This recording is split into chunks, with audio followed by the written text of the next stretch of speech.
প্রশ্ন হলো আমি আমির নির্বাচিত হয়েছি না, আমি আমির নির্বাচিত হইনি।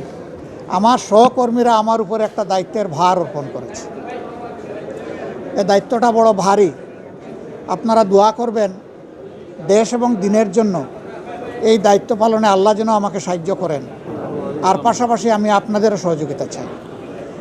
বিএনপি তারাও চূড়ান্ত তালিকা প্রকাশ করেনি। আমি দেখেছি 237টা আসনে তারা তালিকা প্রকাশ করেছেন, আবার প্রশ্ন উত্তরে বলেছেন এটি চূড়ান্ত নয়, এর মধ্যেও পরিবর্তন আসতে পারে। আমরা কিন্তু 1 বছর আগেই প্রায় এই তালিকা বিভিন্নভাবে আঞ্চলিকভাবে আমরা এটা জানিয়ে দিয়েছি। চূড়ান্ত তালিকাটা সময় মতো আমরা ইনশাল্লাহ কেন্দ্রের পক্ষ থেকে ঘোষণা করব।